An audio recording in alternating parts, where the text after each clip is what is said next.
Hey everyone, I finished watching the next Time Force episode, Fight Against Fate. I really like this one. We have like this string of just really strong episodes, all interconnected. I'm wondering if it was part of like a promotion or something, or like an event back on Fox Kids, because I remember Fox Kids used to have a lot of events, and like I remember being a kid and seeing they'd have commercials like, all week, next week, this amazing thing, or they would have themes, or like they would have 2 new episodes, and they were usually episodes that had something interconnecting with them. I don't know if they did something like that for this. It would make sense. If it wasn't, then, they just did a bunch of, like, really amazing Power Ranger episodes for no reason other than they wanted to make a really cool show. So anyway, let's see, Fight Against Fate picks up where the last episode left off. We have...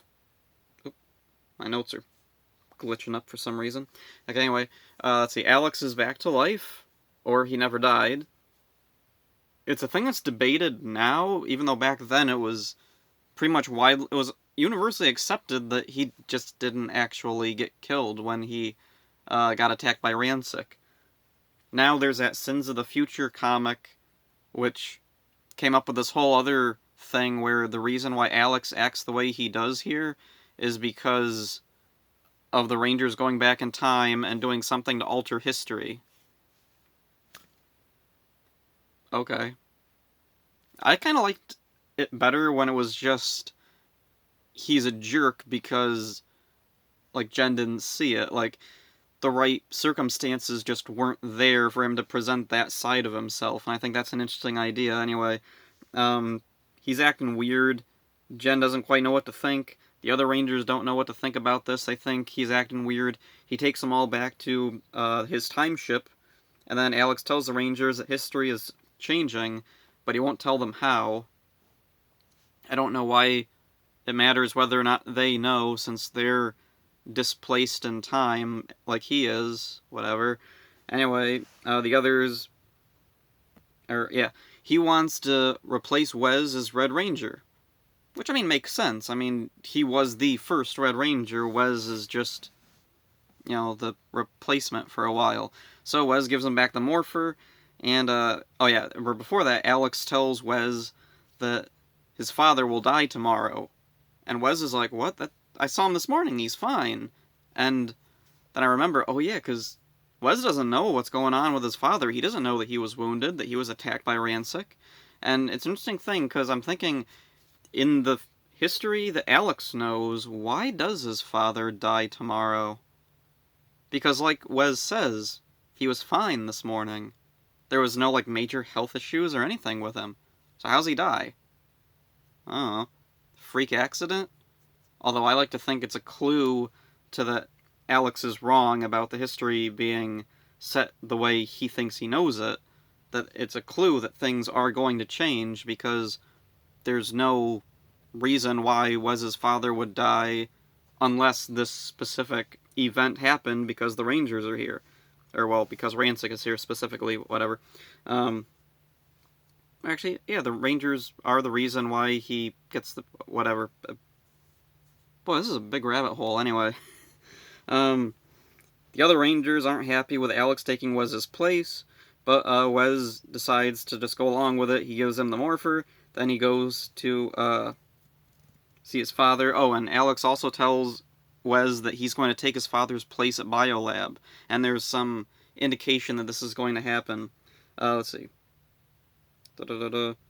Wes leaves. Alex stays behind. He's talking to the Rangers. The Rangers take him to the clock tower, and he's looking at their clothes. He's like, I don't like your clothes. I don't like the base. I don't like the way you've been doing anything. You're going to be wearing your Time Force uniforms, and... Okay. Like, he really shows how authoritative and also kind of petty he is. The weirdest thing is him saying that he doesn't like their civilian clothes. And, like, Katie or Jen or one of them, they even try to explain to him, Wes thought it'd be better if we blended in. Which, yeah, if you're obsessed with not changing the future, why would you want to specifically, like, out yourself as, like, looking very strange? It seems like that would affect the future a lot more than just having random people who look totally normal.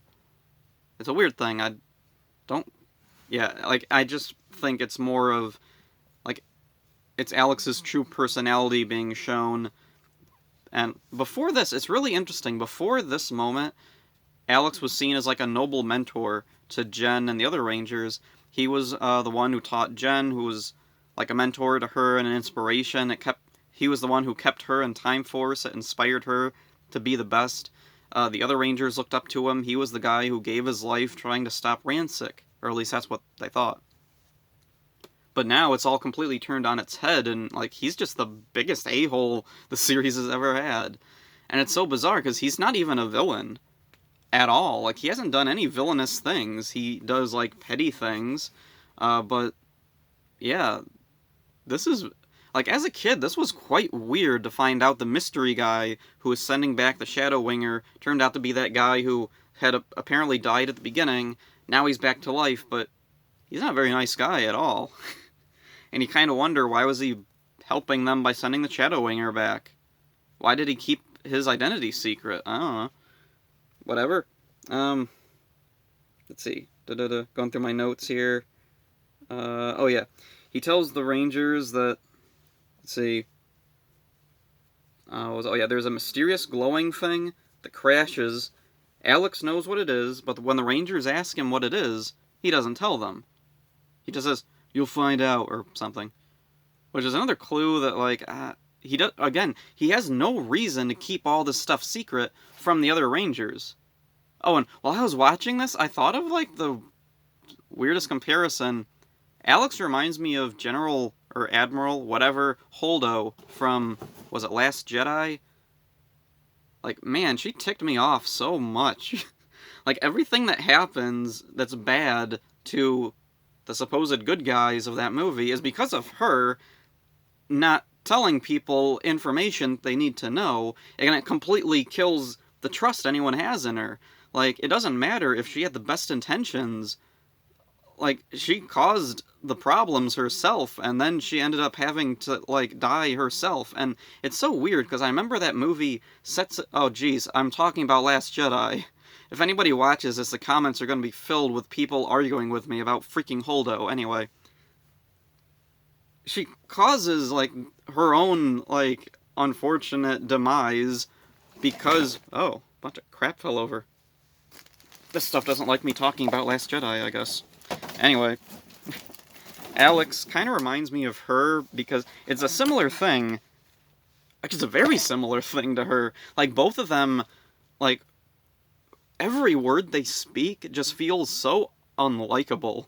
Or it just makes them more and more unlikable. With Holdo, it was more like she was acting like, I'm trying to think, what's the word? Like, really smug about it. Whereas Alex is just outright, like, aggressive about things that he knows, and he just won't tell other people. And, yeah. It's very similar. They both have, like, in their minds, what they're doing is right, but to everyone around them, no, it's definitely not the right way to be treating the people who you're supposed to be working with. In Last Jedi, there was a ton of problems with that movie, on top of, Holdo. Like, she was just a bad character. They didn't really think her through very well, I don't think. With Alex, that's the whole point. He's not supposed to be likable. That's one of the big differences that's so strange, is that Holdo is presented as she's a hero character. She's a heroic character, and when she sacrifices herself, it's supposed to be seen as, like, a heroic thing to do, not a last resort caused by her own actions. Alex is supposed to be in the wrong, and that's how he's presented, in the wrong. However, there is those shades of gray, because he's not doing it just to be a jerk. I think being a jerk is just his personality that's just coming out here. Yeah. I just rambled on a lot. Whatever. I'm a nerd. I like Star Wars, and I can talk a lot about stupid Star Wars crap. Anyway, back to the actual plot. The thing that crashed on the beach was Frax's robot, Dragontron. It's a name. I don't know. I don't really care for the name Dragontron. Like, it's okay. It works. I don't know. It's just something I never really thought that much about until I was watching it now. I was thinking, I think they could have... came up with a better name than Dragontron. Like, later, Frax has a robot called Doomtron. That's a name that I think fits a lot better. So anyway, Wes goes to see his father at the hospital, and there's these couple of guys out front who are talking about what's going to happen to Biolab, what's going to happen to his business with no head to run it, what are they going to do? And then Eric overhears this, and he starts to talk to them, and I think the implication is supposed to be him saying that he wants to take over, but they don't want to listen to him because they think he's just a soldier, or security officer, or whatever the Silver Guardians are considered. So anyway, those guys, they meet up with Wes, and they tell Wes that they want him to take over in place of his father while he's in the hospital. They don't know that he's been prophesized, or whatever the word is, to die. They just think that, oh, he's going to be in the hospital for a while, and his son knows how to run the business. I'm assuming Wes has gone to college or whatever, learned business and all this and that.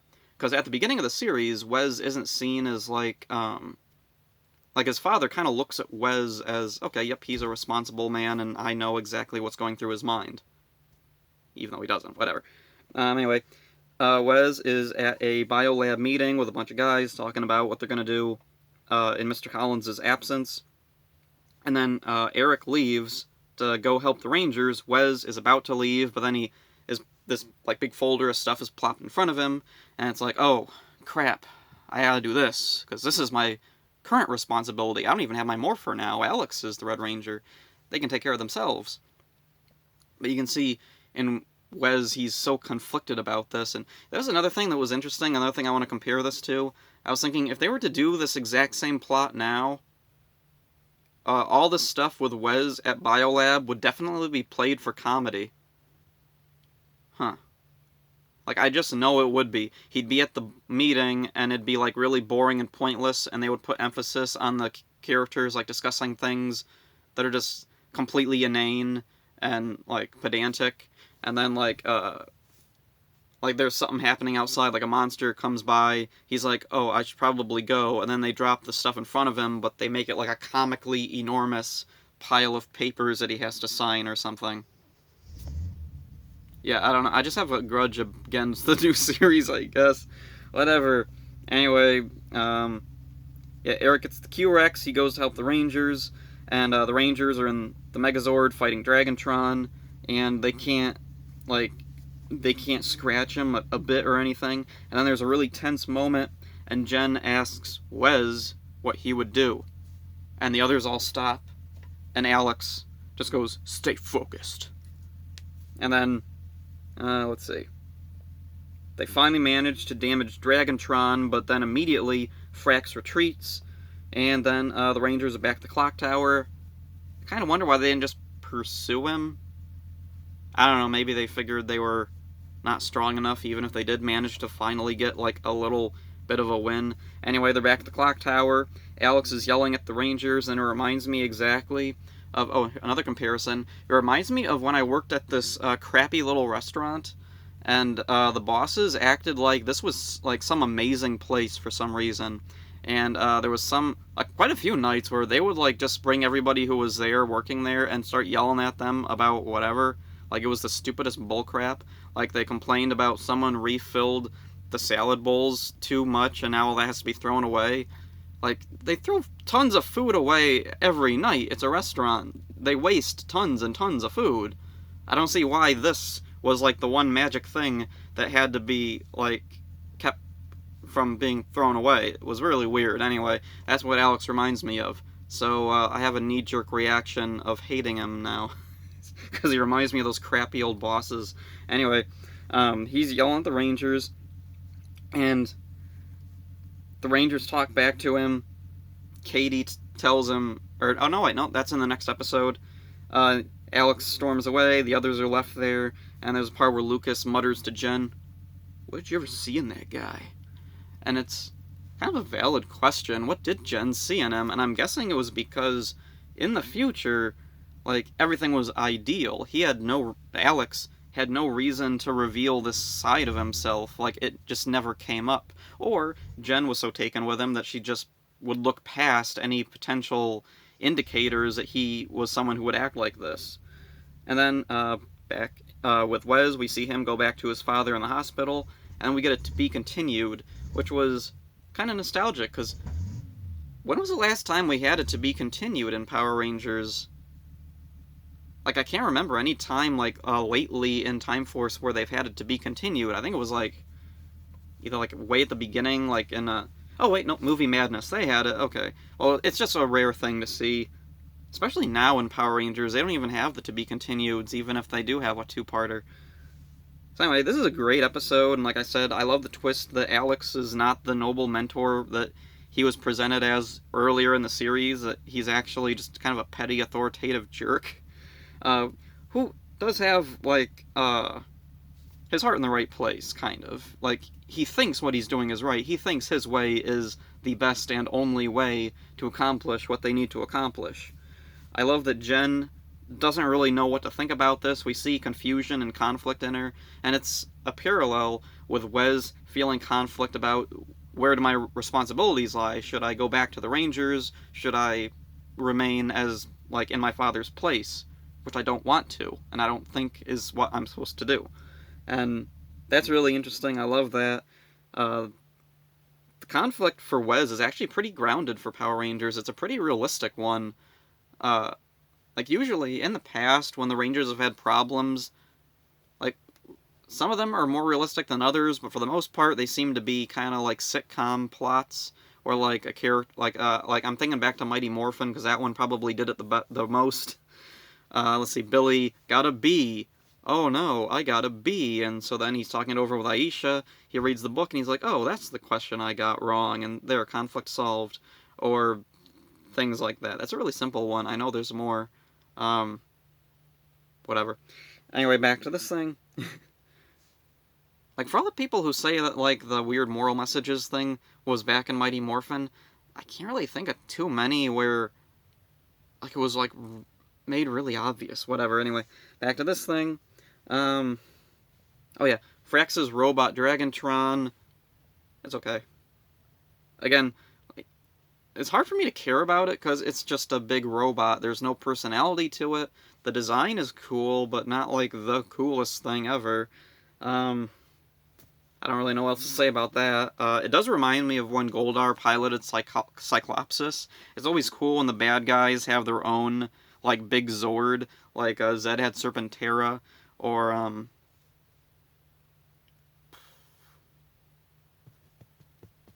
can't think of too many other times where the bad guys had big Zords. I know it has happened. I looked up on Ranger Wiki. There were other times before Time Force that it happened. Anyway, this is going on for a while, so I'm going to cut it off here. Hope you enjoyed this. See ya.